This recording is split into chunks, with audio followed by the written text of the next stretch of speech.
جی بھائی نے پوچھا ہے سوال میں کہ نکاح میں لڑکا لڑکی والے آپس میں شرائط طے کرتے ہیں، اس کے بعد برادری میں کسی بندے کو بلا کر بطور گواہ اس کے دستخط لیے جاتے ہیں، اور بعض دفعہ اسے پتہ نہیں ہوتا کہ کیا معاملہ طے ہوئے ہیں، تو ایسے گواہ کی شرعی اور قانونی حیثیت کیا ہوگی؟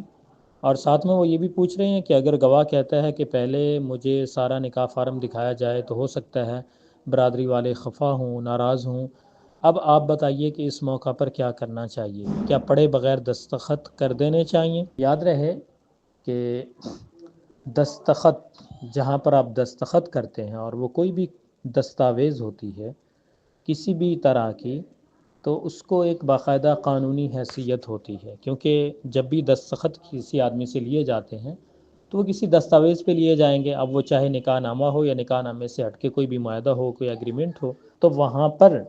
جب دستخط لیے جا رہے ہیں تو دستخط کرنے والے کو اچھی طرح سے یہ بات ذہن میں رکھنی چاہیے کہ وہ اس دستاویز کو پڑھ لے، پڑھنے کے بعد مکمل طور پر جو اس میں لکھا ہے، جو کچھ اس میں درج ہے، اس کو پڑھ کے پھر اس کے بعد دستخط کریں، تاکہ بوقت ضرورت جب بھی اس کو کسی بھی کورٹ میں، کسی عدالت میں، کسی پنچایت میں پیش کیا جائے، کیونکہ انسان ہے، انسانی معاملات میں نشیب و فراز آتے رہتے ہیں، اتار چڑھاؤ آتا ہے، تو کہیں پر بھی اگر اس دستاویز کے مطابق فریقین میں، دونوں گروپوں میں کوئی اختلاف پیدا ہو جاتا ہے، تو وہاں پر اس اختلافات میں جن چیزوں میں اختلاف پیدا ہوا تو اس کو رفع کرنے کے لیے، اس کو ختم کرنے کے لیے وہاں پر گواہوں کی ضرورت ہوتی ہے، اور یہی وجہ ہوتی ہے کہ گواہوں سے دستخط لیے جاتے ہیں۔ تو اس لیے اس بات کو یقینی بنایا جائے کہ جب آپ دستخط کسی بھی چیز پہ کر رہے ہیں، نکاح نامہ ہو یا نکاح نامہ سے ہٹ کے کوئی ہو، تو وہاں پر پہلے آپ وہاں پر اس میں مندرجات میں، اس میں جو شرائط ہیں، جو چیزیں اس میں ریٹن باقاعدہ طور پر فریقین کے درمیان معاہدے کے ساتھ طے پائی ہیں اور وہ درج ہو چکی ہیں، تو آپ ان کو ایک مرتبہ پڑھ کے اس کے بعد آپ اس کے دستخط کر دیں۔ اگر آپ اسی میں موجود ہیں، فیملی میں نکاح نامہ، اور اس سے پہلے شرائط آپ کے سامنے ڈسکس ہو رہی ہیں، جیسا کہ عمومی طور پر ہوتا ہے کہ گواہ ساتھ ہی بیٹھے ہوتے ہیں اور پھر ان کے سامنے ساری باتیں طے ہوتی ہیں کہ اتنا حق مہر ہے اور یہ ہے وہ ہے، تو اگر معاملات آپ کے سامنے آپ نے سنے ہیں، بے شک آپ نے ان کو نہیں پڑھا، آپ نے سنے ہیں اور وہ ساتھ ساتھ درج ہو گئے ہیں، تو ٹھیک ہے، وگرنہ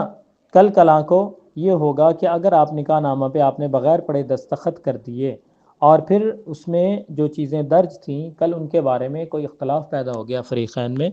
تو پھر وہاں پر آپ کیسے گواہی دیں گے؟ آپ کیسے یہ کہہ سکتے ہیں کہ میں گواہی دیتا ہوں؟ کیونکہ گواہی دینا یہ کوئی معمولی بات نہیں ہے، تو یہ گواہی ایک بہت بڑی ذمہ داری ہے۔ ہمارا قرآن، ہماری شریعت، ہمارا دین ہمیں یہ باقاعدہ طور پر ہمارے اوپر زور دیتا ہے کہ جب آپ کسی معاملے کو دیکھو، کسی معاملے میں آپ گواہ ہو، عینی شاہد ہو، تو وہاں پر آپ کی ذمہ داری بن جاتی ہے کہ آپ اس چیز کی گواہی دیں۔ تو گواہی میں جب تک آپ نے ان معاملات کو پڑھا نہیں ہوگا، ان کو سنا نہیں ہوگا، تو اس وقت تک آپ کیسے گواہی دے سکیں گے کہ جی بالکل یہ معاملات میرے سامنے طے ہوئے تھے؟ تو اس لیے اس بات کو یقینی بنایا جائے، اور برادری کے لوگوں کو یہ مت سوچا جائے کہ وہ خفا ہوں گے۔ آپ خود بتا سکتے ہیں کہ میں دستخط کر رہا ہوں تو دستخط سے پہلے ذرا پڑھ تو لوں، اور عمومی طور پہ نکاح نامے میں کوئی اتنی لمبی چوڑی باتیں نہیں ہوتی، بندہ میرے خیال میں اگر پڑھنا چاہے تو وہ ایزیلی آرام سے پڑھ سکتا ہے اور اس کے بعد دستخط کر سکتا ہے۔ جی باقی رہا یہ مسئلہ کہ اگر بندے نے بغیر پڑھے، بغیر اس کو سنے دستخط کر دیے زمانہ ماضی میں، تو اس میں قانونی حیثیت تو یہی ہے کہ جب بھی اگر کوئی ایسا موقع آیا جہاں پر اس کو اپنی اس گواہی اور اس اپنے دستخط کے حوالے سے بیان دینا پڑا،